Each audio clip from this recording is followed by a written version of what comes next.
Assalamualaikum warahmatullahi wabarakatuh. Saya Muhammad Rifki Santoso dari Balikar Keuangan Medan. Pada kesempatan ini, saya akan membahas mengenai sewa kamar atau kos karyawan yang diberikan oleh perusahaan. Nah, apakah sewa kamar ini merupakan natural nggak bagi karyawannya? Nah, untuk membahas ini, saya mengambil putusan pengadilan pajak yang diputuskan pada tahun 2023.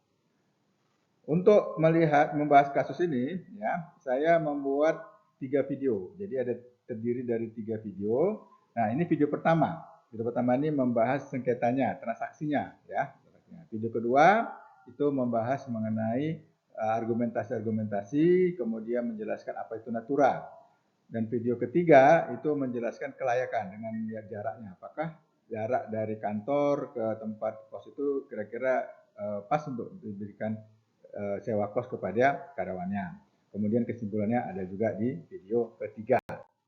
Oke, kita masukkan kepada sengketanya pertama. Jadi wajib pajak diperiksa oleh DJP untuk tahun pajak 2017. Terdapat beberapa hasil pemeriksaan, hasil koreksi, salah satu diantaranya adalah biaya kos. Biaya kos ini merupakan biaya sewa kamar untuk karyawan DJP yang ada di lokasi peternakan. Ya, jadi wajib pajak ini adalah wajib pajak berusaha di bidang peternakan dan mempunyai peternak binaan dan lokasinya jauh dari kantor. Sehingga untuk mempermudah aktivitasnya melakukan pembinaan kepada peternak, maka karyawannya diberikan kos di dekat peternak binaannya. Nah, lokasi peternak ini jauh dari kantor wajib pajak. Sehingga untuk melakukan efisiensi dan mengurangi biaya transport, wajib pajak memberikan biaya kos pada karyawannya. Ya. Nah, biaya kos yang dikoreksi oleh DJP atas transaksi ini itu sebesar 26 juta rupiah. Menurut DJP, pengeluaran perusahaan untuk kos atau sewa kamar karyawan ini merupakan pemberian dalam bentuk natura atau kenikmatan. Pengeluaran yang boleh sebagai pengurang penghasilan bruto menurut DJP hanya dalam bentuk uang. Nah, menurut DJP, sewa kamar ini bukan dalam bentuk uang. Seperti itu ya. Menurut DJP juga, dengan berdasarkan pasal 4 ayat 3 huruf D Undang-Undang PPH, menjelaskan bahwa penggantian atau imbalan sehubungan dengan pekerjaan atau jasa yang diterima atau diperoleh dalam bentuk selain uang dari wajib pajak atau pemerintah bukan objek pajak. Jadi, kos yang ada diterima oleh karyawan ini bukan objek pajak bagi karyawan. Ya. DJP juga mengambil dasar hukum pasal 9 ayat 1 huruf E Undang-Undang PPH. Di situ jelaskan bahwa natura dan kenikmatan tidak bisa sebagai pengurang penghasilan kena pajak. Jadi dari undang-undang ini muncullah prinsip untaxable undeductible, ya, itu ada prinsip umum. Kemudian prinsip khususnya adalah taxable deductible. Jadi di sini disebutkan bahwa ini tidak merupakan penghasilan kena pajak bagi si karyawan, ya, dan itu juga sehingga tidak bisa sebagai biaya bagi si perusahaan. Jadi prinsip yang utamanya itu ya undeductible, untaxable, undeductible. Bukan penghasilan kena pajak dan bukan biaya seperti itu. Jadi kalau misalnya taxable deductible, kalau dia kena pajak maka boleh sebagai biaya, gitu ya. Jadi ini kan karena dia bukan objek pajak maka bukan biaya. Kalau dia mau jadi biaya harus menjadi objek pajak, gitu ya. Itulah prinsip yang dipakai oleh DJP.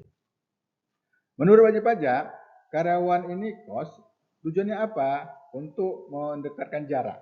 Ya, jadi jaraknya itu kan jauh tuh menurut DJP. Jadi supaya pengawasan lebih intens maka dilakukanlah kos ke karyawannya karena jaraknya jauh. Jadi kalau dia jauh sulit untuk pengawasan. Sementara ini kan untuk kepentingan wajib pajak juga, ya. Kemudian wajib pajak juga menjelaskan bahwa biaya ini untuk 3M, mendapatkan, menagih, dan memelihara penghasilan. Sehingga ini ya oke gitu ya, wajar-wajar saja. Dan mekanismenya adalah wajib pajak si perusahaan ini memberikan uang kepada karyawan. Kemudian karyawan itu baru membayar sewa kepada pemilik kamar. Jadi bukan dikasih kenikmatan atau natura tapi uang. Nah, uang itulah digunakan oleh si karyawan untuk membayar sewa kamarnya. Gitu ya.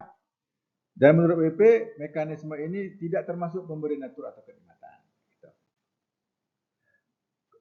Majelis Hakim memberikan keputusan pertama dengan melihat dasar hukumnya pasal 6 ayat 1 huruf A Undang-Undang PPH. Di situ jelaskan bahwa pengeluaran dalam bentuk natura atau kenikmatan tidak boleh sebagai biaya dan bagi penerima bukan penghasilan. Jadi untaxable, undeductible. Ya. Pemberian uang untuk sewa kamar ini kepada karyawannya tidak dapat ditafsirkan sebagai pemberian dalam bentuk natura atau kenikmatan. Nah, jadi Majelis Hakim berpendapat bahwa ini bukan natura karena diberikan adalah uang seperti itu ya mirip-mirip uang transport seperti itu. Majelis Hakim juga mempertimbangkan apakah biaya ini timbul dari penugasan atau keinginan pribadi karyawan. Setelah ditanya kepada wajib pajak mengatakan bahwa ini merupakan penugasan. Jadi perusahaanlah yang menugaskan si wajib pajak untuk melaksanakan kos. Ya, kos, kemudian sewa kamar diberikan uangnya untuk dibayar. Dan ini bukan dalam bentuk natura, ya. Nah, sehingga demikian Majelis Hakim memutuskan koreksi yang dilakukan oleh DJP harus dibatalkan. Kemudian pembahasannya ya atas kasus ini akan kita lihat nanti di video kedua dan video ketiga. Sampai ketemu lagi di video berikutnya. Mudah-mudahan bermanfaat pada kesempatan ini dan di video berikutnya. Assalamualaikum warahmatullahi wabarakatuh.